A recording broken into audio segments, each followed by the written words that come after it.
muzeeyi aludde nga tulugunya maama taata DNA bwe tuba nga tugenda ku DNA ffenna tugenda kubanga ne bano abaana bano ndi Wayezu Beatrice Mbarushimana Willy babadde mu Wrangles way back. Omwana atabuse n'ekitawe lwa bya bugagga Kisigula. Omwana w'omugagga atabuse n'ekitawe n'atuuka n'okumulangira obulogo ate mu nnyumba mwe bandibadde babeera n'ateekamu abapangisa. Biti ndi Wayezu w'emyaka 23 ye yalangidde ekitawe Paulo Kamali obulogo obwamutuusa n'okutta mukyala we maama w'abaana be. Oluvannyuma lw'okukitegeera nti omusango gwe yali atutte mu FIDA yali aguwangudde. Ng'ani awangudde? Maama omugenzi w'Egina Zaina yatwala Kamali po mu kooti mbu mu FIDA. Omwana wa Zaina. Yes. Biti ndi Wayezu w'emyaka 23 ye yalangidde ekitawe Paul Kamali obulogo obwamutuusa n'okutta mukyala we maama w'abaana be. Oluvannyuma lw'okukitegeera nti omusango gwe yali atutte mu FIDA yali aguwangudde. Twali tukyali bato. Otyo. Tetwaliyo. Tugende maaso. Nyeyongereyo. Tugende maaso. Ndi Wayezu Bitu agamba nti baazaalibwa baana basatu ne banne okuli William Mbarusha, Innocent Tirenganya, naye ku bonna tewali gwafaako era tebali mu mbeera nnungi wadde kitaawe ebyobugagga byonna okuli ekyuma kya kasooli n'ennyumba z'abapangisa 50. Talina kyabawa. Kyenkulaga mu kino ti zino embiranye eziri mu famire n'okubanga bakulu baffe byonna bye batuteekako byavadda ate nkulayirira taata waffe kamwa kwogera ye kennyini yatugambanga nti newe tuba tulabye ku baganda baffe abo tudduke. Why? Kubanga Williba we yasobola okuyimirira wali Kisigula n'amukuba amayinja nga mukazi ayagala kumutta n'amuteekako kino ekiwandiiko. Ani ateekako taata? Ku Williba. Taata n'amuteekako ekiwandiiko namutayiika. Namutayiika. Ng'agamba atya? Kiri mu Lufumbira. Kuvuga ku mwana wanje Mbarushimana Williba n'abaana be. Ng'ategeeza ki? Ali kwogera ku mwana we Mbarushimana Williba n'abaana be. Yes, tugende. Nsomanga buvunula. Njewe Mr. Paulo Kamali inze Mr. Paulo Kamali omutuuze wa Kisigula, omutuuze w'Ekisigula wano Kisigula. Yes. Ndamusenfu ndikumenyesha abantu bacu bose ndi mu kutegeeza abantu bonna n'abafamire ngo ndamusenfuye ngatanga Williba nti singa nfa n'ensooka Williba Mbarushimana Williba otyo Williba tibatamuziike mu limbo yanje tebamuziika nga mu limbo yange tebamuziika we banziise eri awali ebijja eri ekabira era we wali ne family house Empigi. Yes. Bwe tuba twasobola mama okugenda ku Justice Center nakusayingira transfer etunda wali emanga otunde wejjanjabe kyali kibi Mwami Faruku. Kyali kirungi. Nogana okutunda nokyusa bukyusa nokiteeka mu mannya ga muganda wange Nyira Kamali Evelyn. Mwana woli mama gwali naye right now. Kitegeeza ki? But are you ready for DNA?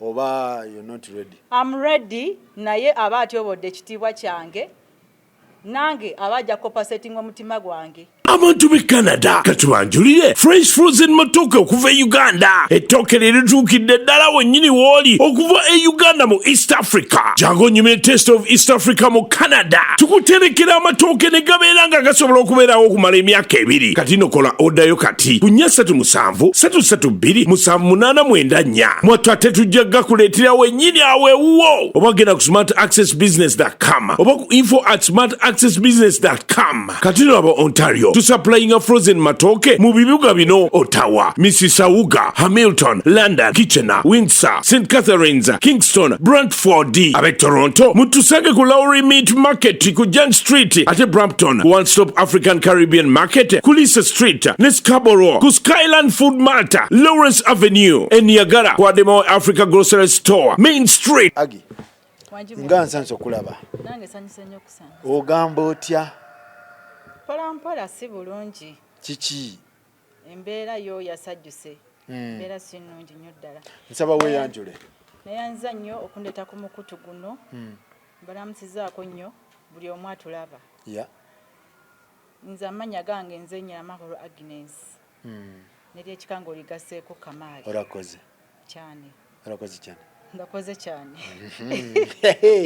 abatalumanyi tubatumiddeko baganda bange awo e Rwanda tubatumiddeko ab'ekisolo luno luba lufumbira lufumbira mukwano gwange mufumbira awo USA nkutumiddeko kyamaani w'abafumbiro kutumiddeko bafumbira kyamaani w'abafumbira awo USA mukulu Neo Cop kutumiddeko tuli wano kotikoti tuli ku source ndi mwana wa kubiri ku baana ba maama kuba maama yazaala abaana bataano omu n'ayitawo ne tusigala bana mu maama wange kati nsooka okusasira ku taata wange obulwadde bukuluma taata wange tusabira Mukama ajja tukwatirako byonna era tujja kubitamu kubanga si kye tukwagaliza ate era kuva dda si bwe kyali just embeera nti yagenze nekyukamuko ng'ebya famire mubimanyi biwanvu nnyo ebya famire biwanvuwa biwanvu toyinza na bitegeera so kati ebintu bino gwe otandika ddyo bitegeera kuba nawe nakulabye mu clip ya Bukedde nga naawe okyogerako nze okukula okwange okutegeera nga nva mu kyale wa maama e Kamwenge nali mu P1 mwami Faruku mama wange yasuubulanga kasooli kubanga ewaka wali wanene ng'olujja luwanvu kati nga waliwo n'amaka tegaali matono mwe twabeeranga waliwo dipo ya mama mwe yakolanga dipo yabeerangamu omwenge n'amazzi yabeerangamu omwenge ne soda nga waliwo ne sitoo waawe ebbali mama mwe yakuŋŋaanyizanga kasooli kuva dda nga bakola wamu ne muzeeyi nga taata ava Kampala najja nakola kinano na kasooli asanga mama amaze mukuŋŋaanyizaawo ku sitoowa bwe bityo bwe byalinze we nakula ntegeera mwana pi wana aba ategeera ajjukira buli kimu kati okutuuka okuva mu kyalo navayo ne muganda wange Bosco muzeeyi era yalazze ng'amaze okutika akasooli awo ku sitoowa n'atuleetera mu motoka n'atuleeta wa maama waffe Zaina omugenzi maama kusabira omule mirembe Regina Zaina bakutuusiza wa maama Regina Zaina omugenzi wanene ekisigula wano mu maka ge mu maka ge nali mu P1 nga ntegeera nga muto wange agatandika butandisi bebi yayita n'atandika soma kati muzeeyi n'atuleeta ne tubeera awo emyaka egyo ebiri nze mu kutegeera okwange mama n'alyoka muzeeyi yatugjawo nga ngenda tandika P3 ku Eliana awe na Lukolongo Eliana Junior School na Lukolongo era natandikirawo P3 we natandika kukolera ne interview n'atugjawo ne tudde wa mama waffe awo ku na Lukolongo kuba already n'ekyuma bali bamaze okizimba mama waffe we yatuukira kati nze mu kukula okwange nze sigenda kwogera nnyo ku by'abazadde bange naye mama wange abaddenga mukozi nnyo kino kyogera nkirinako ne bwino okuviira ddala mu kyalo ku dipo yakolanga okulima ebibanja byabeerangawo ewaka ate naffe olumu yatwalanga mu lusuku nga tuyiga okulima nze we nakwata ku nkumbi nga nkyali muto awo nakwatako ku nkumbi bwe nadde naye tewaliyo byakulima nakomawo ene Kampala maama waffe era n'atujja wa maama eno w'omugenzi Zaina nze ne Bosco n'atuleeta wa maama waffe awo ku factory ne tubeerawo maama wasiikanga amandaazi maama watundanga obwokunywa buno obuzi bw'ekikumi bwe yapakinga yakolanga mu kyuma yabeeranga ku bakozi yagendanga ng'agendera mu motoka yagendanga entebe okutwala obuwunga buli kimu maama wakikolanga wakolako n'akadduka awo kumpi awo ng'ovudde ku kyuma n'otambula awo maaso awo emmanga mulimu omwami abeeramu omuvubuka sijja mwatukiriza mannya buli kimu buli omu ali Nalukolo mama wammwe teyali housewife nti she wasn't a housewife, never bwebwe bulumi bwe tulina wano mama ntegeera awo nsoma ndi ku Eliana ate twasomanga dde nga mama waffe yatunona ku ssomero ku bigere nzija taata nansonyiwa obusungu n'obulumi bwo buyitirivu kuba bw'ogamba nti maama just yazalanga nga kamyu n'obudde teyalinga tabulina abakyala bedda bazaalanga abaana okuzaala abaana nga kati tuli bana kale yazaala bataano munayitawo nga tuli bana Faruku bakyala bedda nga yafumira ku myaka 16 si kyangu tujja bakola ate buli wagendanga okugula ebintu byabwe baproti mwagendanga babiri nze nzijukira bulungi buli kimu kye mwakolanga mwakikolanga babiri nga mukwatagana bulungi nnyo tewali bufumbo butuukiridde fine okubeerawo nga mwatabanguka mu katono ebyo byabeerangawo ebyo tosaabiwakana kati ebiseera byayita kale baali bazimba ne wane emmanga wano kuba olumu mama ebiseera ebisinga ye yajjanga ne muzeeyi kati olumu nga womanyi era ng'otambulako ne muzaddewo naffe twajjangako olumu wano ku sayiti kuba twasabiranga ne wane eno ku kyaki yawo ekisigula wali nga lweba nga tuze ku kyaki nga ffe olwolumu olwo lwe batuleetako wano ku sayiti mwasoberanga ku St. Matia oba mu kusooka nga twakava mu kyalo nze ne bosi twasomera ali ku St. Mark emmanga ne tuvaawo mama waffe yava mu kyalo ng'abeera wali Nalukolongo ne tudda ku Eliana kubanze kati njagala kulaba obusungu bwammwe gye buva okutuuka no tata okumulowoozesa nti temuli baana be yeetaaga obbakolako DNA kya DNA ng'omuzadde era alina kyogera ekya DNA naye okututwala ku DNA awo ngenda kugira mwami Faruku kuba tetujja genda fekka ffenna tujja genda n'abaana bamuseera tusooke tumalirize kino kubanga ebigambo byogeddwa nti tubadde baana babi ffe tuli baana babi n'abalungi ogenda biwulira bye bakola ate nga n'ensi yonna eraba ne tubeerawo kati mama waffe omugenzi nagana n'afa 28 awo nno waliwo akavuyo awo mwaka akaseera n'ekisigula yonna yawuguuma awo nga buli omu n'ogenda ekisigula akimanyi awo mama waffe awo weyafiira awo omugenzi mama wumula mirembe naye waliwo awo akavuyovuyo Beatrice ndi wa Yezu lwaki bagenda ne bakuba mawulire ffe twali tuli bato ffe tetubimanyi Beatrice yaani kati ndi wa Yezu Beatrice saawa zino ali eri e Dubai wani oyo muwala wani muwala wa mama omugenzi Regina Zaina otyo Beatrice ndi wa Yezu Mbarushimana Wiliba na Innocent Ntirenganya bana basatu amawulire nga gagamba ati ennaku z'omwezi mawulire gakyago gali ga Beatrice ng'ayogera ku taata waffe mwami Paulo Kamali Beatrice muwala wa Kamali ng'ayogera kwani ku taata we gagana Kampala n'emiriraano omwana atabuse ne kitaawe lwa bya bugagga taata twogera kwani taata mwami Paulo Kamali taata waffe omwana twogera kwani ndi wa Yezu Beatrice ndi owezo ani amuzaala mama omugenzi Regina Zaina amawulire gali ga mwaka ki ogw'omunaana ennaku z'omwezi nga 8 ogw'omunaana 2014 2014 gaali gagamba gatya omwana atabuse n'ekitaawe lwa bya bugagga kisigula omwana w'omugagga atabuse n'ekitaawe n'atuuka n'okumulangira obulogo ate mu nnyumba mwe bandibadde babeera n'ateekamu abapangisa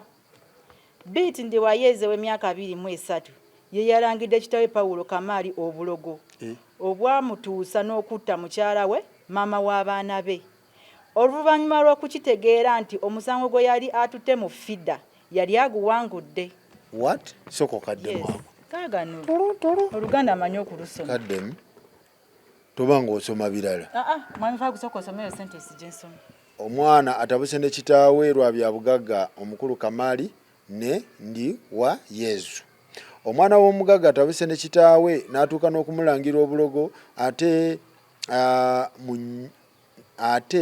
mu nnyumba mwe bandibadde babeera n'ateekamu abapangisa Beat Ndiwayezu owa 23 by then ye yalangidde kitaawe Paul Kamali obulogo obwamutuusa n'okutta mukyala we maama w'abaana be. Maama w'abaana baani? Anti maama w'abaana be Regina Zaina omugenzi. Maama w'ono? Maama wa Ndiwayezu Beatrice. Ono Ndiwayezu yagamba taata we nti yatta maama we? Yes. According kugana mawulire. Si bigambo byange. Tugende maaso. Ate by then alinamu oba P6 P5 there. Tugende maaso. Ntunga biwanvu. Oluvannyuma lw'okukitegeera nti omusango gwe yali atutte mu FIDA yali aguwangudde. Sooka okaddemu. Oluvannyuma lw'okukitegeera nti omusango gwe yali atutte mu FIDA yali aguwangudde. Ng'ani awangudde? Maama omugenzi Regina Zaina. Yatwala Kamali. Po mu kooti. Mu FIDA. Ekitongole FIDA. FIDA okimanyi? FIDA ngimanyi. Kati Zaina yatwala Kamali mu FIDA ne bavaayo nga Zaina awangudde. Kyotegeeza? Soma bulungi awo. Nziremu? Kaddemu. Kantandikire wa. Omwana yayogera, omwana wa Zaina. Yes, Beat Ndiwayezu w'emyaka 23 ye yalangidde kitaawe Paul Kamali obulogo obwamutuusa n'okutta mukyala we maama w'abaana be. Oluvannyuma lw'okukitegeera nti omusango gwe yali atutte mu FIDA yali aguwangudde. Twali tukyali bato. Otyo. Tetwaliyo. Tugende maaso. Nyeyongereyo. Tugende maaso. Ndiwayezu Beat agamba nti baazaalibwa abaana basatu ne banne okuli William Mbarusha, Innocent Tirenganya, naye ku bonna tewali gwafaako era tebali mu mbeera nnungi wadde kitaawe ebyobugagga byonna okuli ekyuma kya kasooli n'ennyumba z'abapangisa 50. Talina kyabawa. Byonna yabikola ali ne nnyaabwe bo we bagamba nabo. Ye taata w'omwana Kamali agamba nti tewali mupangisa we gwagenda kujja mu nnyumba n'asambajja n'ebyokukuba mukyala we empiso eyamutta kuba n'ebbaluwa ez'abasawo azina era oyo mwana ekimwogeza kityo njaga janywa. Soboka ategemu awo. Agambye atya? Tosomera abantu ebintu ebitali. Soma. Okay. 2014 lwali lwakutaano August nga 8 2014 amawulire gye kali mu archive. Gendayo ogafune. Byabukedde. Asifa ye yagagira Asifa Nava ye ya reporting story eno. Nga bagamba kanziremu ono byasomye tabanga atukubyemu ekituli. Nti annange agambye nti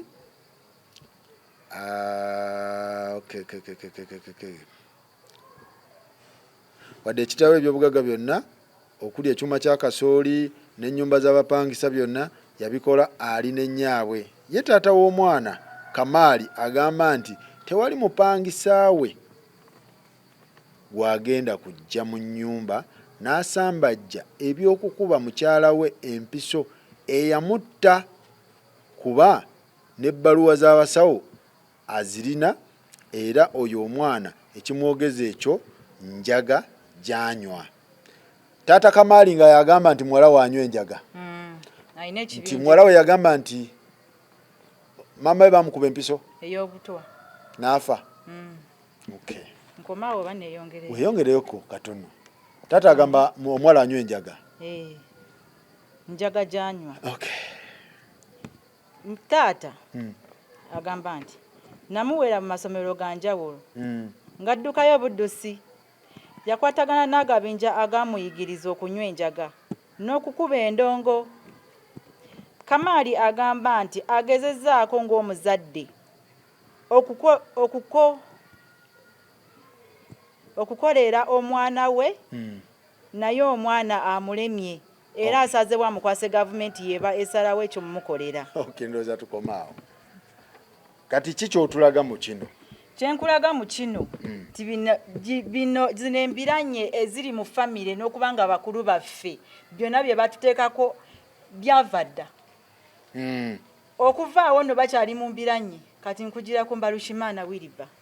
Mbalushimana Wiriba ate yani yono mukulu wa mutabani we yoyo mutabani we ono ani amuzaala era maama Regina Zaino omugenzi. Kati lumu taata waffe yali azze n'ekisigula kubanga nze sigenda kulimba taata twatambulanga nnyo wamu ebiseera ebisinga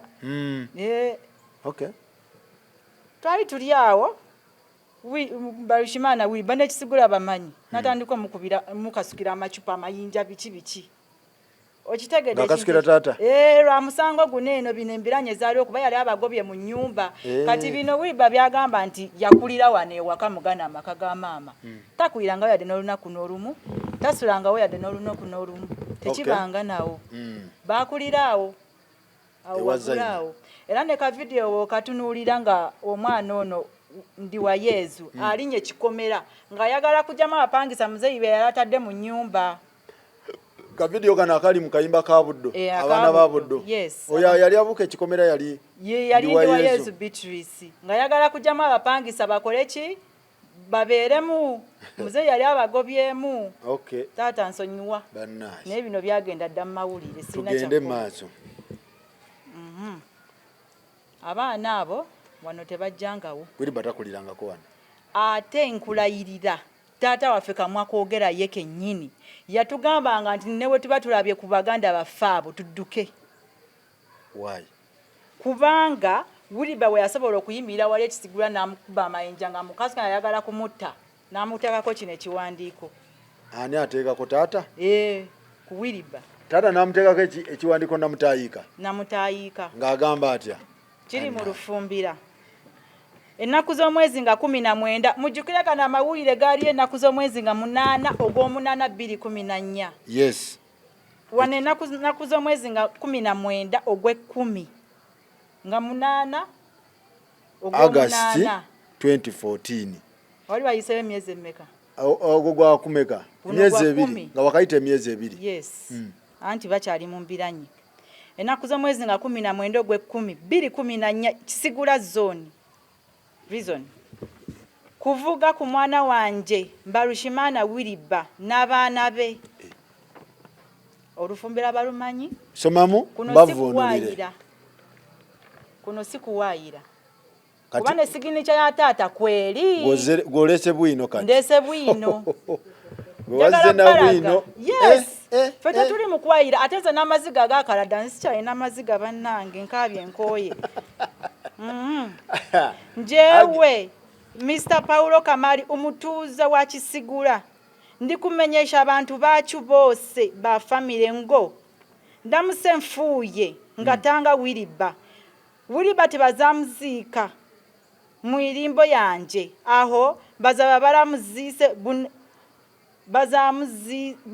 bajja muziika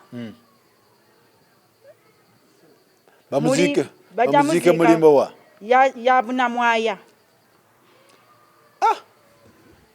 nanga Kisoro soko otuvuze anti Olufumbira nawo akalimi niyo kopo mnyambako ekintu kinsuse obulumi bungi ova mukaba utandika soko okadde muko mwanyinazo omvuze speed njagala gesinga biki bye yali ayogera yagambye atya kuvuga ku mwana wanje Mbalushimana Wiriba n'abaana be ng'ategeeza ki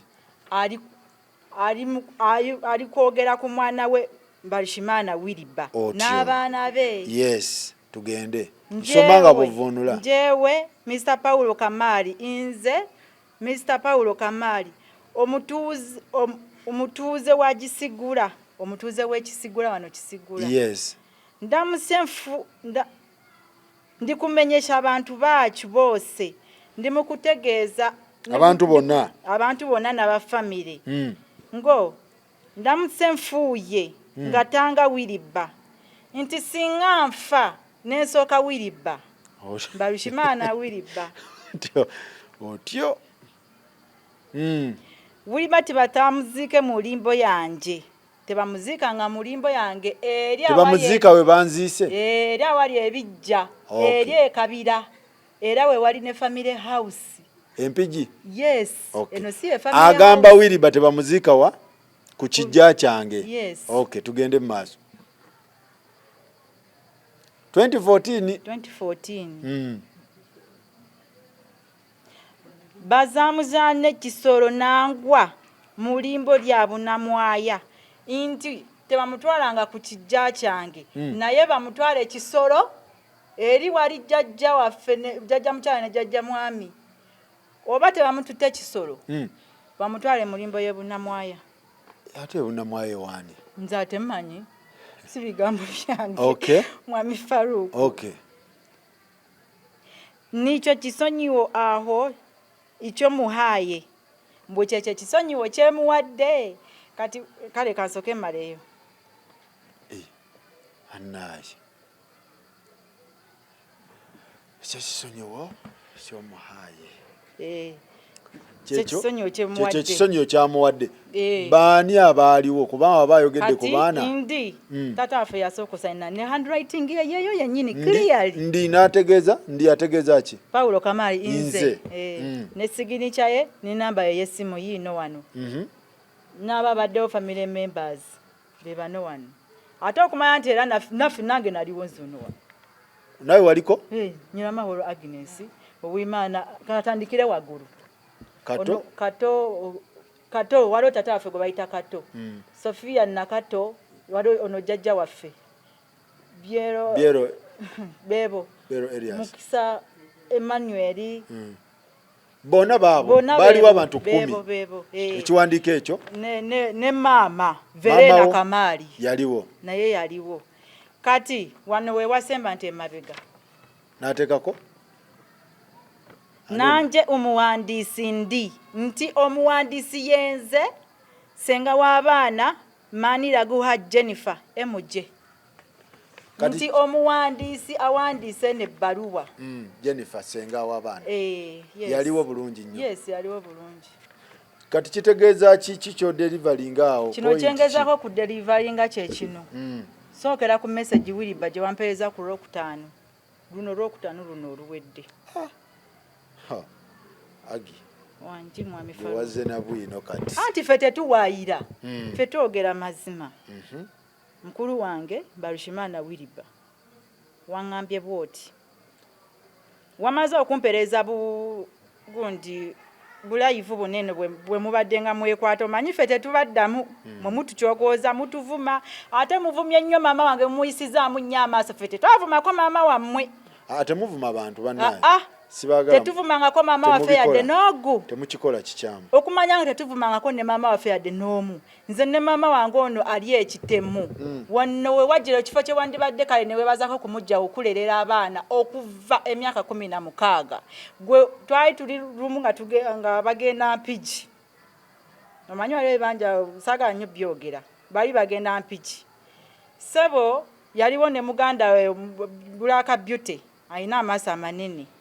Oyo muwala yasooka n'aziimula maama.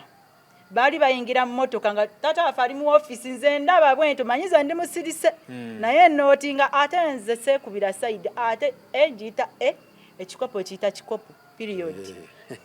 Omukyalo oyo kye yakola. Maama yali ayingira emmotoka.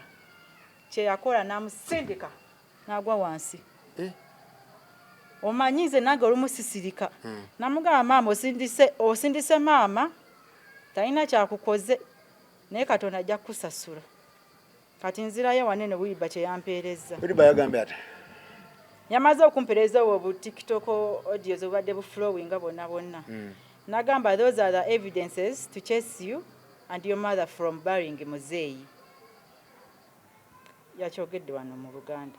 Obwe bujulizi obugenda obagobya ku mulambo gwa Muzeeyi ne namba yine ane yesimu muwayiriza. Unless you give him titles as soon as possible. Yes, ono muganda bwagamba munange tamanyi nti nalabina ebyensigo oyinza n'okubanga otambula we bati gwe n'osookayo ne Muzeeyi ate ffe ne tusooka kuziika ffe gwe nga tetuna naziika. Kati yagamba nti bwe obujulizi obugenda obagobesa mukola ki mu kuziika Muzeeyi.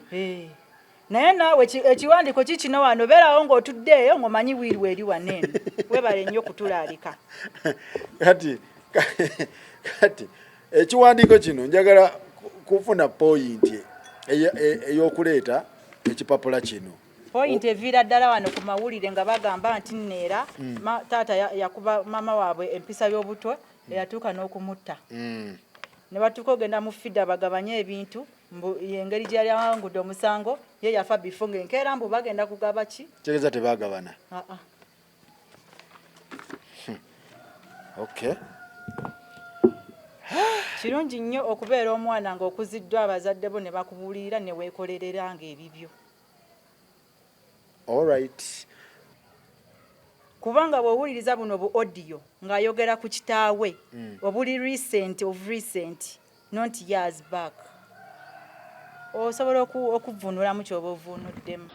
Naye nga mu kutulugunya abantu y'ennamba emu tosobola kuba muntu luli n'ofuluma poliisi n'ogenda ng'oniigiina bw'otyo. Alinga agamba nti Kamaali poliisi yiye.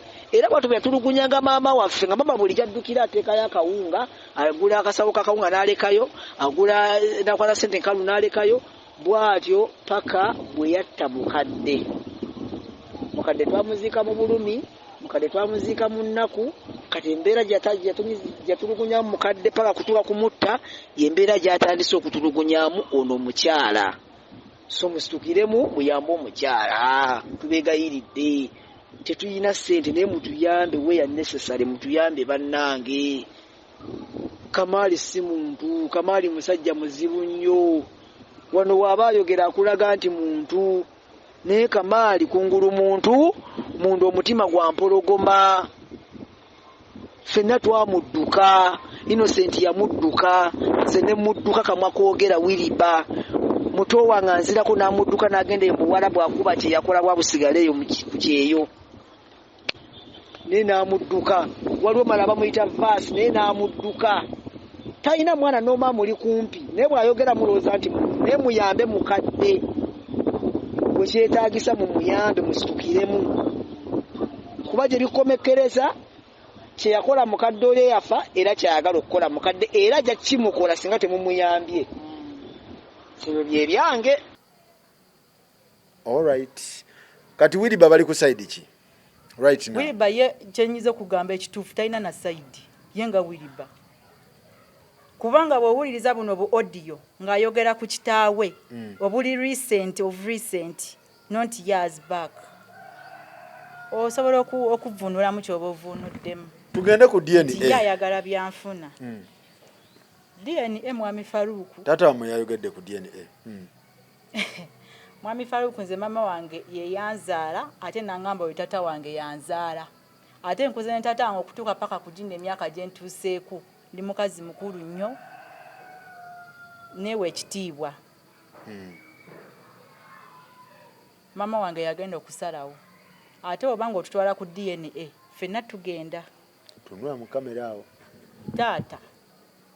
DNA bwe tubanga tugenda ku DNA ffenna tugenda kubanga ne bana abaana bano ndi Wayezu Beatrice Barushimana Wiriba babadde mu Wrangles way back myaka mingi emabega ffenna tugenda ku DNA kitegeeza ffenna abamu totwekakasa.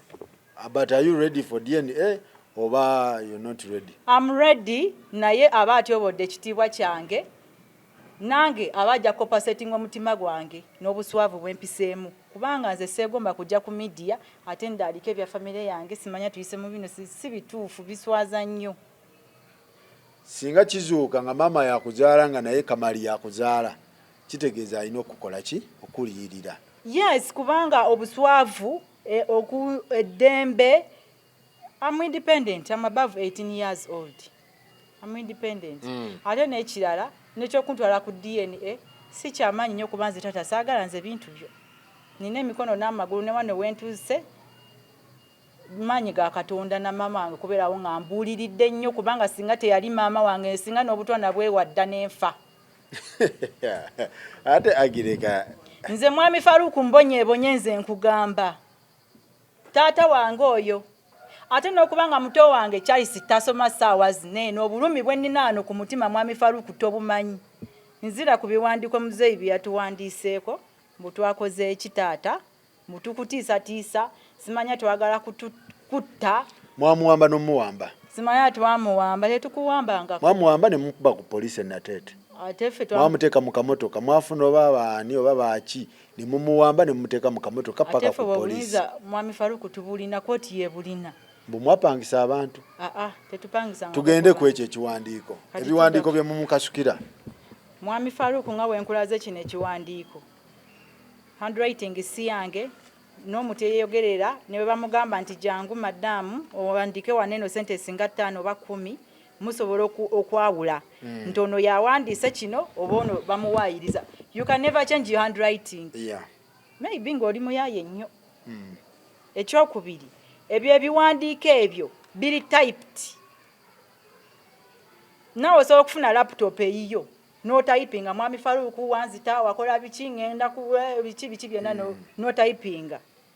Yagambe kuliko signature yaffe wala signature ziri typed.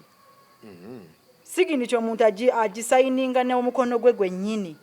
Kati twagala abatulambike bulungi nnyo ekipapula mukiteeke bulungi mu kamera mulekerawo okubuzaabuza abantu si basiru. Ebiwandiiko mwabiwandise nga kino bwe bakiwandika n'omukono twagala mutulage ekiwandiiko kye twawandiika ffe nga tukiteeka ku taata waffe mbu tumutiisatiisa. Okitegedde bunnyo kye mwagala kye twagala balambike ensi balekerawo okubeerawo nga balimbalimba abantu batuteekako ebigambo batuwaayiriza. Mulekerawo okutuwaayiriza muleete bwino muleete signature nti Agi yasayininga wano taata kino kyenkuwandiseeko nkutiisatiisa Aleni Bosco Charles ne musumbu wa muganda wange Charles mwana n'okusoma ne kulema nga kuganda kutya tata mwenga omwana yali atandise senior 5 owulira Mwami Faruku kuba bino ebintu byatandika dda yali ava ku ssomero nkugamba bino ngaddayo ku ssomero preps ali mudde wali eri ku ssomero ng'agenda mu preps abasajja tebamuyoola bamuyoola nibamutwala wane nateete ku poliisi nti kino ekigambo kino ekiwandiiko ekipapula muzeeyi byabalaze mbu ya fact ne bamugalira paka era kati omwana atambulira ku police bond. Omwana omuto talina kyakukoze. Charles yakukola ki naye taata talina kye yakukola omwana. Charles mutabani we ono gwe yagambye aluma embababa n'ababwati mwaluma embababa abalala bo nga taboogerako bubi lwaki fe atoogerako bubi why tweyongere aluma embababa balibo balungi nnyo tebaluma mbababa bakula bulungi. Tuwe bwino omulala ate ekyo kyaki kino ekipapula eno Memory of Understanding ku Justice Center memorandum kino kyentangazaamu katono nnyo kuba muzeeyi yagambye ejjeeti eyo Memorandum of Understanding eno Memorandum of Understanding ejjeetya biwanvu nnyo. Muzeeyi aludde nga atulugunya maama yali ayina ne bizinesi ye wali eri ya dipo wano ku Kisigula. Muzeeyi n'amukwata n'agimugjamu ate taata natambulanga nnyo nawe nga we nakunyonnyodde era twakolanga wamu. Lumu twali mu motoka nga byonna tebinaatukawo na senga kujjaawo mu bizinesi ya maama nga senga oyogera bubi nnyo ku maama n'oyogera ebigambo naye olunaku lwakya lumu nga senga gwe balese mu bizinesi ya maama nadda ewaka ne bamukuba akatebe ne kucuma ne bamugoba nadda katebe. Okiwulira Mwami Faruku? Kiwulira. Ebyo biwanvu nnyo. Senga yavanga awo takomye okwo agenda ne mu lusuku lwa maama n'atema amatooke ge. Olaba emirembe gye bamumalako? Bw'amala otema amatooke ge nga waliwo omwami yabeeranga naye lwaki omukyala amatooke go gatema yajja nakaki oyo bawasa muwase yajja nakaki naye ate gwe yasobola okuleka bbaawe ekisolo nojja mu bizinesi ya maama gyakoze emyaka n'emyaka from 16 years till date nogamba yajja nakaki really. So kati kino ekiwandiiko muzeeyi kyagamba mama yamumma ebintu ebyokutunda simanya ayagala tunda simanya ayagala kwejjanjaba alimba tayagala tunda tayagala kwejjanjaba kuba yagamba eyo poloti yagitunda $8,000,000.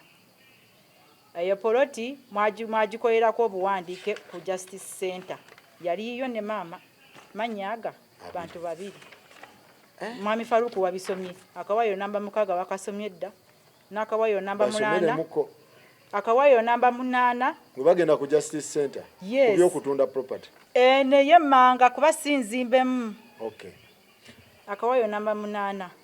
The respondent shall sell land located at Bundamwaya plot number ne bagitekako ne block ne bagitekako Kyadondo Wakiso. Nti muzeeyi ajatunda eryo ettaka. Anti bano bali mu kulagaana. Alitunda alagawa. Kwajjanja anti wano wenzija ku namba 9. Okay. That the complainant shall hand over the title of plot number, block, Kyadondo Wakiso to the respondent for sale, and the proceeds shall take care of the medical bills of the respondent. Okitegedde ekyo? Ajatunda. Agenda akole ki? Yejjanjabise. Ng'era bw'agamba. True that. Ate era kituufu taata oli mulwadde. Kituufu. Mama nakkiriza. That in respect of paragraph 9, the respondent shall willingly, out of the proceeds of sale, also compensate the complainant of the share that she holds on the above piece of land. Okitegedde? Yajjamuwaako omugabo gwe. Gwalina ku ttaka eryo. Yes. Nga mamaze okutunda. Olwo bategeragana ku Justice Center. Sino si byakuwaayo. Si bya street. Bibino ku Justice Center. Ne tudda awalala. Respondent shall do a subdivision on the title at Bunamwaya, where he shall also add the name of the complainant on the created subdivision. Respondent ye mukulu Kamali. Nti engeri mama gye bali batageraganye ng'omwami n'omukyala. Yes. Nti agenda mukkiriza atunda awo emmanga ajjamuwaako nga percentage gyawira gy'ayagadde. Kubanga yagenda kwejjanjabisa sente gazikozesa ki? Yeetaaga nnyingi. Naye ne bakkiriziganya nti engeri mama gy'amuwaddeeyo share ye. Agenda kwata ekyapa kya wano waka ekisigula kyagamba nti ye family house. Mu maka ga maama. Ateekeko erinnya lya maama babeereko aba. Nakyo bakikaanyaako? Yes, kiri waneeno. Kiteekeyo. That in respect of, wano yasooka n'agamba, the respondent shall do a subdivision on the title at Bunamwaya, where he shall also add the name of the complainant on the created subdivision. That in respect of paragraph 11, the plot created shall be the part that holds the residential holding matrimonial home and the boys' quarters, which is byonna. N'agamba kujja kubeerako both names of complainants, name Bajanyi Verena and the respondents Kamali Paul. Nti bajja ekyapa kya wano bajja kola subdivision. Nti Akageri mama ke yamuwa share ye wali eri emmanga. Yes. Atunde yejjanjabe. Nga mu mutima gwe out of willingly ajja kumuwaako percentage muzeeyi n'awulira gy'ayagadde ng'amaze okutunda. True. Si kumuwaako half mu percentage ya mama. Yes. Then ne bakaanya nti wano ku kyapa kya wano ewaka. Kuba taata kiriko taata. Yes. Ateekeko maama. Bakole subdivision. Yes. Ya land title ya wano. Yes. Bamuteekeko because wali oli atutte kinene. Yes. Si byakuwaayira n'abaliwo baabano byonna. Yakikola atya? Kuba katwagala tegere kiwandiike ekyo bamaze okkibaga. What happened? What happened after? What happened after engeri gye yamuwadde transfer kwe kutandika obbikolako. Okay. Ne tubeera awo, tuli awo. Ng'era w'omanyi oli ku kitundu toyinza butawulira nti neera waliwo ali mu kugula ki. Oba waliwo omwami yali abeeranga awo mu poloti ya maama yalabiriranga olusuku. Yali asula beeranga mugamba bajja balambula biki nga wobimanyi. Obudde butambula. Maama naye agamba naye bye twakanya ne tata nga sibitegeera ng'akola search ku kyapa ekyo. Ng'ayagala kumanya ani yagula. Kubanga kino kye baali bakanyako nakyo kyali kirina otambula nga kigenda mu maaso. Nga tekitambula. Anti kino ky'okuteekako erinnya lye waneeno ku kyapa ky'ewaka. Kati kyo kyali kitambula kyali tekitambula. Kyali tekitambula ebyo yabivuddeko dda. Yali ku eri poloti yeeri. Ng'akola search. Agenda okukola search ng'ekyapa kyavudde mu manya ga Bajanyi Verena and Paulo Kamali nga kiri mu manya ga nnyira Kamali, Evaline ne kojja waffe ali ku kyuma tumuyita jjajja naye kojja wa taata mwami Faruku abalabi abali eyo bonna ddala mu butuufu nga mama yali awadde taata atunde yejjanjabe kulwaki abanga yakitunda n'akiteeka ate mu mannya ga mwana wa mujja we ne muganda ne kojja we n'atasobola na kale kugamba nti oba kankiteeke mu mannya oba g'abaana be oba ga mwana we abantu bali kulaba nti twagala bya bugagga ffe tetwagala bya bugagga naye muzeeyi byonna byakola byonna bya kiyaaye bya kufutyanka bya kulimbalimba nsi. So Agigo gamba nti ekyapa kya wano teyakikyusa ekyawa teyakikyusa ate ne wali n'akikyusa n'akiteeka mu manya g'omwana wa mujja butereevu kuba mami yali amuwadde transfer nga kirizibwa kwegamba mami wammwe ne mugamba n'asigala muki anti nga muzeeyi waffe yayogera ekigambo kino wammanga ngenda yasooka n'agobaganya mama nga mugobaganya mumalako emirembe amukuba omukazi namumalako emirembe faane wakati tukyabeerawo obeerawo kato kaffe yes amusindikidde abatuju tugenze mu bobuyinza tuba tuyambe biki byonna biganye ate buli we tugenda teekayo ssente muzeeyi n'agamba nti ekyo ekikazi ngenda kitundira mu nnyumba n'ekikopo tekijja fuluma nakyo buli kamu akamu agenda kamujjako naye ddala amazima nga wakola ne mukyalawo gw'ogamba nti yazalanga nga kamyu omukyala eyagumira empewo y'ekisolo kuba naawe walambika wanene mu mawulire n'ogamba nti oli omukyala maama Zaina omugenzi yafa yali ava Tooro n'ajja Kampala ensonga lwaki teyamutwala ekisolo okubeera ne bazadde be kuba muganda we Kyayisi yali afudde nti yali tasobola mpewo y'ekisolo yali mukyala kale nga omanya Abanyarwanda kati maama omufumbira yali wa Lakizale oyawulanga Lakizale ejja baleetera ebizibu yafuna owa Lakizale maama yagumira empewo y'ekisolo ensozi z'ekisolo yalima obumonde yatunda obumonde bino muzeeyi nyongera bimenyawo bye wagamba nti simanya mama we yagenda bwe mwamutwala ekamwenge mbu yapakinga n'akafaliso ka Zaina ke baayebakangako babiri really mbune yalina embizzi emu ate yagirundiranga na ku kibanja kya Zaina yajja n'embizzi emu dipo ya mama ani yagimukolera simanyi mbune nyumba ate yali asulanga namu ya Zaina yamuwa buli kimu kati Zaina yali alina akaduuka kacyakala 10 sorry yonansonyiwa naye nawe wakogedde nti yali alina akaduuka n'omusuubuzi eyasuubulanga kasooli wano tewali atamanyi bizinesi ya kasooli kuba nange gye ndimu n'omusuubuzi eyasuubulanga kasooli eyalina dipo ye ey'omwenge ne soda n'omwenge gulimu ssente dipo erimu ssente bassebo ne bannyabo n'ekyakala ebyo bintu tebigatta tewalina bebigatta tolina naye tosaana binyonyola muntu nti bigatta nti wamugulira n'akafaliso tewali kafaliso kwe wamugulira mama waffe yali mukozi nnyo yali mukyala nnyo mukozi ate omugumiikiriza ate omukakalukanya ate omutetenkanya lwaki mama yali mutetenkanya newe yava ekamwenge nkugambye yasikanga amandaazi ganeeno ganaga ebitaano yasikanga amandaazi yatundanga simanya cold drinks oba ekigambo mwakirabyeko cold drinks available nogamba mama wange teyakola ffe gwoza waki naffe tuli bakozi musayi gwa mama ne taata kadi ate ezo kyekyo kati ekisinga okunnuma mu byonna taata byonna wabikola maama yakola ebintu bye okuzimba ekyuma ekyo factory ng'etambula onansonyiwa saagala yingirira bintu byammwe naye maama n'ebimu ebisinga yabigulanga nga tulaba maama yatunda ebibanja bye nga ava ekamwenge maama yagula emmotoka zinene wammanga muziraba ziri mu mannya ge maama yakolanga ezimu kale teyazigula ku ATM zona ze zino kaadi z'emmotoka ezi 3 2 zaali zakola ku kyuma yalina musheyazize kuba kugaye bagatanga ne taata waffe aba babiri kuba singa maama omugezi agamba nti naye yalinga akola saamulabako ku kyuma saamulabako ng'apima emmotoka y'akasoola awo saamulabako ng'agenda mu firudi ne mu firudi ey'obuwunga bamanyi maama Bajenyi oba Verena yali asuubulanga ng'abeera eri yali mu kadduuka ke nnimiro nga yasuubula eyo mu byalo ani maama oli Mama Regina Zaina Eh.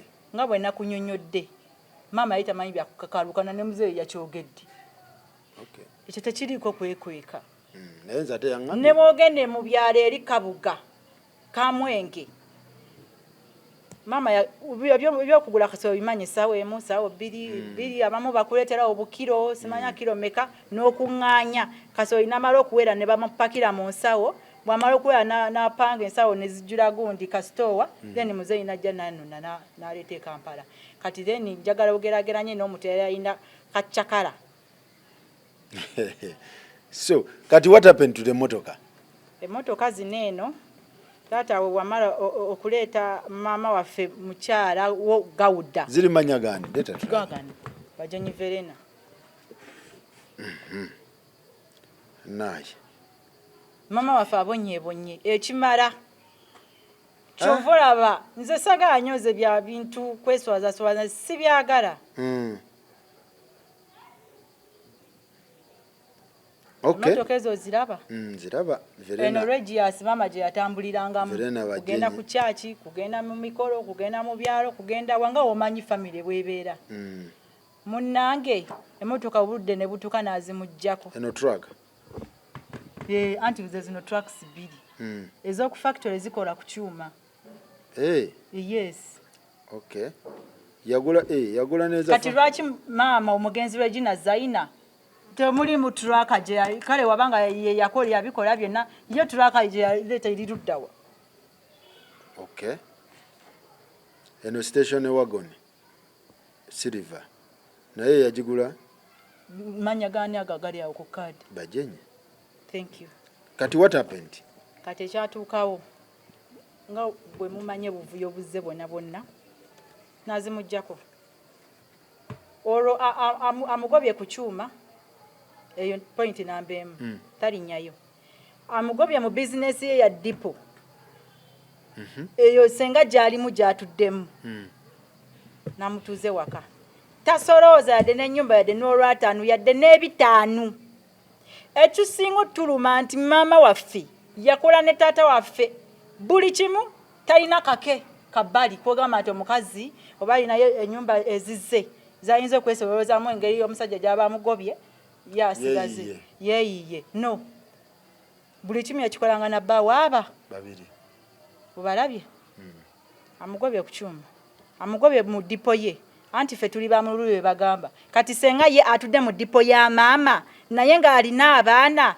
kyogamba maama ye tayagala kuyingiza lwataano oba ye tayagala kulya kakoko kubanga ssente zonna senga zaakola omwo yasanga dipo ejjudde nga bweri buli kimu nga mwekiri bw'oyakwata n'agoba maama waliwoko n'akavuyo katono awo ekisigula buli omu amanyi n'amugoba n'amutuuze waka n'atandika ate omukyungira mu nnyumba wajja bwakuba wajja bwavuma ne mujjawe ajja ne mujjawe jjukira bwakola buli kimu omukazi emiyembe ne gimuggwako tasolooza ku nnyumba ze ku ntuuyo ze yakolera ne dipo ye gye yeekolera ku bubwe kuba kuva mu kyalo mama ng'alina dipo ye eyo ye yali ye ku bubwe senga waffe yagituddemu kakati zino kaadi zino ziraba bino bye tubaddemu gineeno emisango gineeno kati muzeeyi juzi n'agenda omanyi muzeeyi okoze nnyo ebintu by'ekiyaaye n'ogenda n'okyusa kaadi zineeno of recent wayisewo oba emyezi emeka giri emyezi egye emyezi ebiri n'afutyanka kaadi eno kaadi teri duplicate this is original card kati aba yagifuna atya n'akyusa kaadi y'omukyala za maama n'azikyusa yes yabikyusa era naye mujja biraba jja bibalaga mwe mulina origino zino original zino si original eno dupe n'azikyusa n'aziza mu manya ge n'aziza mu manya ge 2 months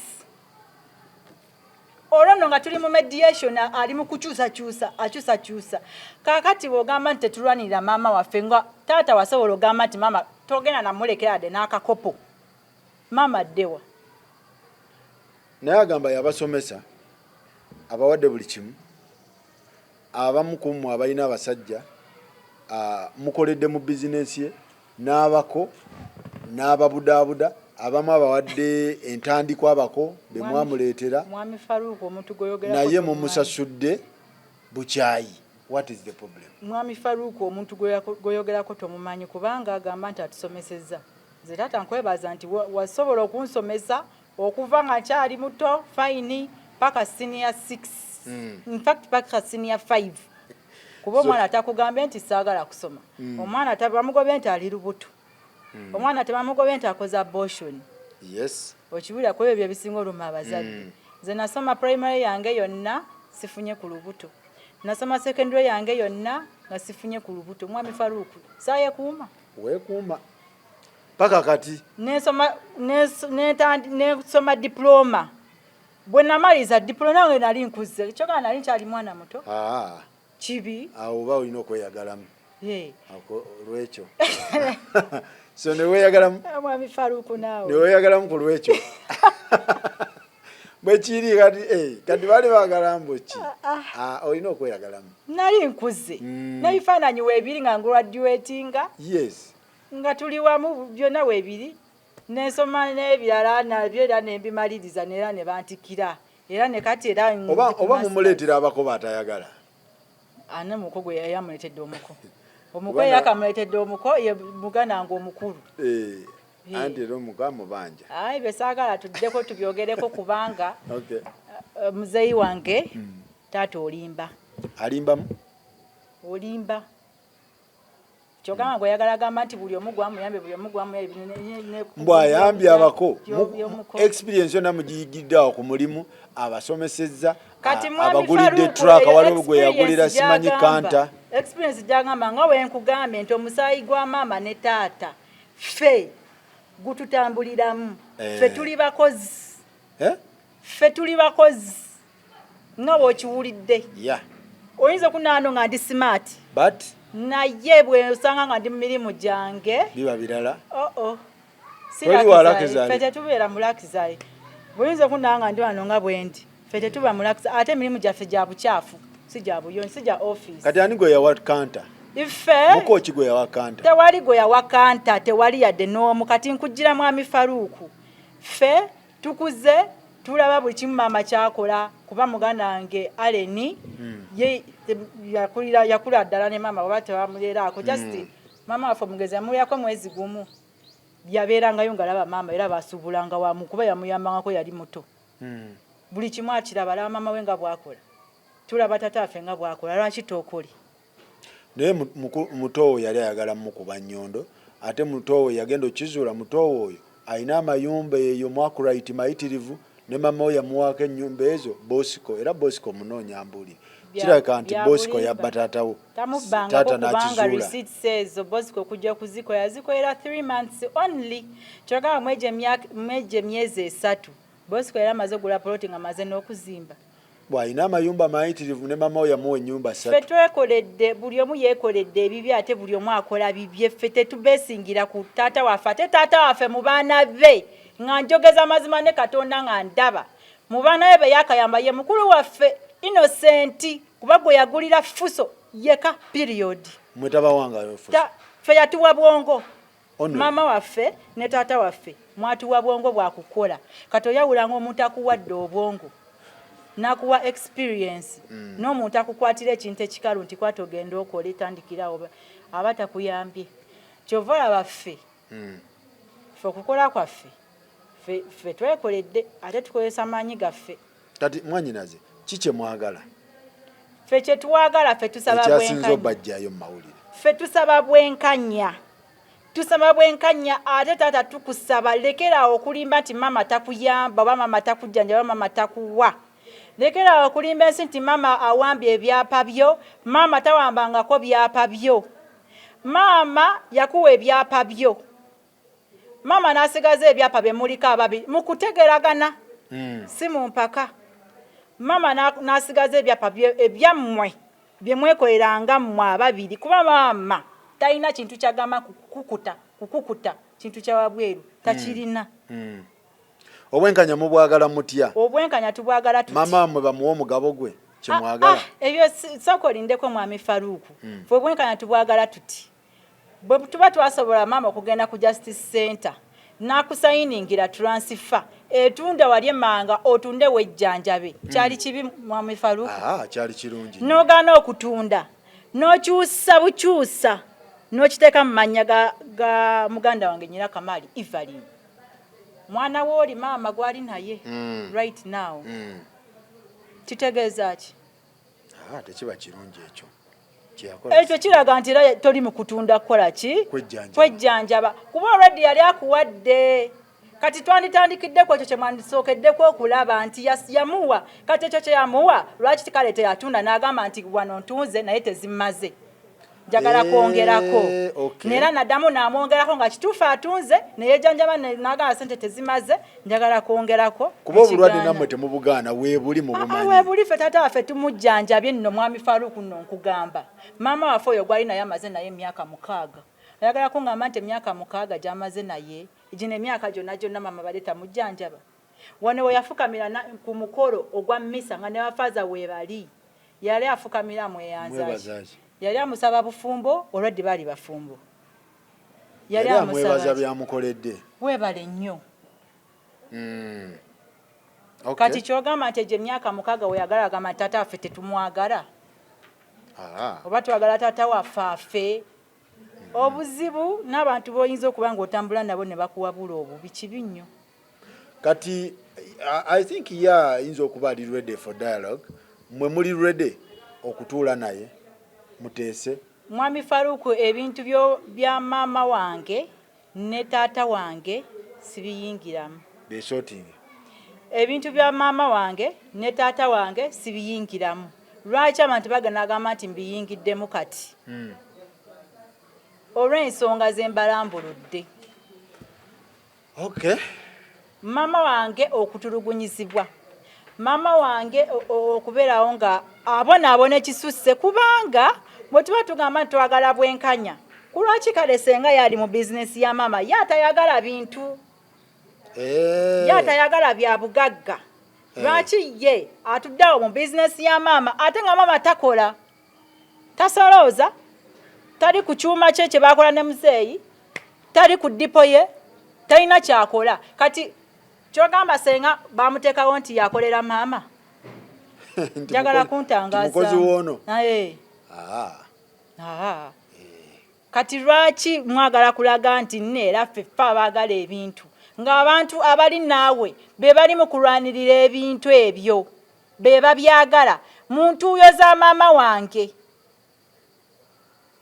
wange teyanobako bwe mwayombanga we bakyakalananga mu kisenge ate nga talwayo anti omukyala yena omuteketeke anobera mu kisenge lwaki abagenda ewaabwe kubanga obufumbo bubamu ebyo bibeeramu tebibula so mwe mwagala bwenkanya ffe twagala bwenkanya kubanga bino ebintu byogamba nti ffe tulwanirira bintu no please timwagala kubba musajja mwagala muleetera stress era olabirawo abaagala okumubba kino tekirimu nakwekweka abaagala okumubba obalabirawo so daddy temumuyinako buzibu ffe nze daddy owange mwagala kuba nze daddy owange nkuze naye yatulambikanga ffe taata waffe yatuyigiriza okukola kyensinga okumwagalako yes yatulaganga ensi etambula bweti si bya lakizale ffe wataata waffe tewalingayo lakizale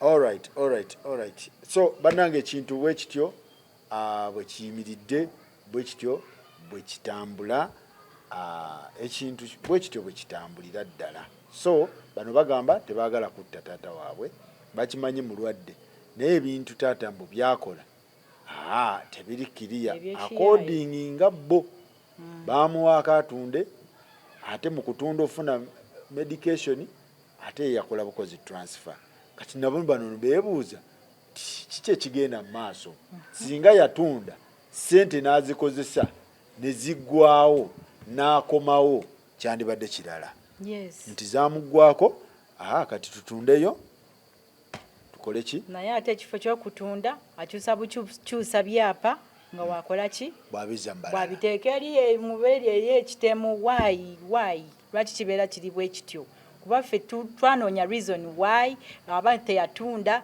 ate n'ateekamu buteesa amanya ga muganda waffe why lwaki kale kati era nange mbuuza why mwasoose mawulire mwasooseewo era ani yazze first ffe daddi waffe yasooka okujja ng'addukirira mu gundi mu mawulire nti anoonya bwenkanya tunda twagala kumutta simanya mama waffe amumya ebyapa bye tayagala mukkiriza kutunda byebyo nti bye tuli mu bagamba okitegeera ebyo gamba nti twagala kumutta twamuwandikira ebiwandiiko bannange Kampala yonna bateekako kamera ne bateekako buli kimu ebintu by'okubayiza nti natambula taata n'webalaga olunaku n'ennaku z'omwezi nti nze nali nninyeeke nalukolonga ekikwatawo mu mazidda ekidda ku kyuma kya taata wange tewali kamera eyinza nakulaga wadde sisaalimbirayo okiwulira kaba be baganda bange kati ebiwandiiko ebijweteke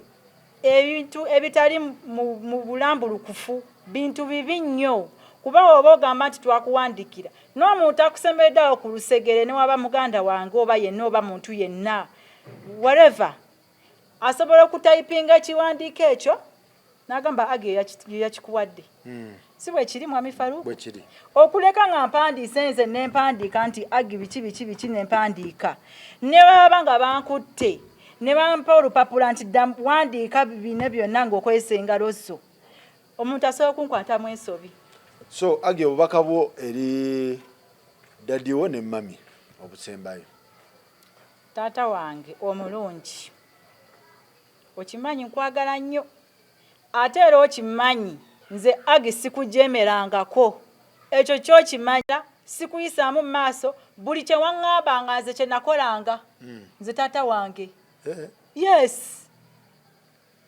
nze taata wange kyeyaŋŋaananga n'aŋŋamba ekyo kiganye biki nga nkireka nga nkola kyaŋŋambye taata nkusaba weekube mu mutima oleme kubuzaabuzibwa n'abantu baleme kukujja ku mulamwa baleme kukulimbalimba tegeeragana na mukyalawo maama wange Verena Bajenyi gwamanyi gye mwava n'okutuuka kubanga mwatuuka ku bino byonna bisaagala kwogera ku properties zammwe saaliyo nze nali mwana bwana taata gwamanya ekiri mu mutima gwo gwamanya ekituufu ekiri mu mutima gwo nkwegayiridde abantu baleme kukozesa nsobi nkwegayiridde nga nkwegayirira leka abantu kukozesa nsobi kola ekituufu kuba taata toli mubi oli mulungi ate watuwulirizanga nga tuba tukugambyeko okuleka nti abantu bana bajjanga nga aba bamwetekako abawuzi b'obunyama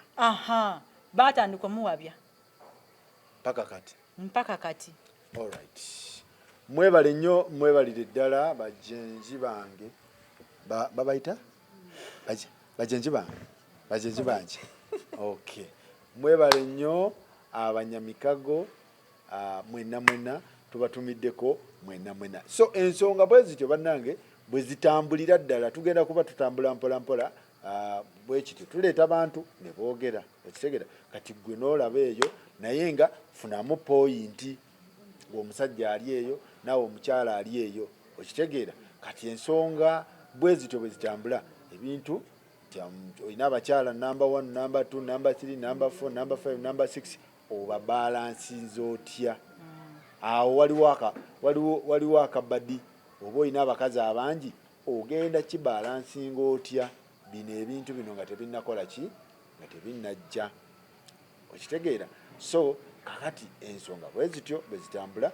naye nga tubatumiddeko mwebale nnyo mwebaddala tetugenda kusukawo tulabagane next time. Abantu b'e Canada katubanjulire Fresh Frozen Matoke okuva e Uganda ettooke lituukidde ddala wennyini w'oli okuva e Uganda mu East Africa. Jangu onyumire Taste of East Africa mu Canada tukuterekera amatooke ne gabeera nga gasobola okubeerawo okumala emyaka 2 kati nokola oddayo kati ku 437 332 7894 mwattu ate tujja gakuleetera wennyini awewuwo oba genda ku smartaccessbusiness.com oba ku info@smartaccessbusiness.com kati Malaba, Ontario, to supplying a frozen matoke mu bibuga bino: Ottawa, Mississauga, Hamilton, London, Kitchener, Windsor, St. Catharines, Kingston, Brantford. Abe Toronto mutusage ku Lowry Meat Market ku Young Street, ate Brampton One Stop African Caribbean Market ku Lisa Street, ne Scarborough ku Skyland Food Mart, Lawrence Avenue, e Niagara ku Ademo Africa Grocery Store, Main Street. Amatoka gali frozen gatuso kuve Uganda mu East Africa ku mulyango gwo. Sako second edition ya International Conference ku Healthcare ne Social Work nga kuluno tutunulidde Integrated Health ne Social Care System ngeri ku mulamwa gwa Health in a Social Perspective. By international delegates mujja kusasula Canadian dollars 4 ate ba local students Canadian dollars 2. Conference ene genda kubeerawo mu June nga 2 paka 2025 mu Toronto Metropolitan University. Eno International Conference eriyaniriza buli omu okujja okwewandiisa nga international oba local delegate. Era ng'okwewandiisa kati kwatandise dda ku www.eventbrite.ca/year/international conference on healthcare and social work 2025. Era nga tickets ozifuna okuba +1372888 oba +1697852 ate bwe oyagala okwegatta ku volunteer organizing team yaffe oba mobilization campaign team tufune ku info@globaleventscanada.ca oba tukubire ku +1372888 898 662.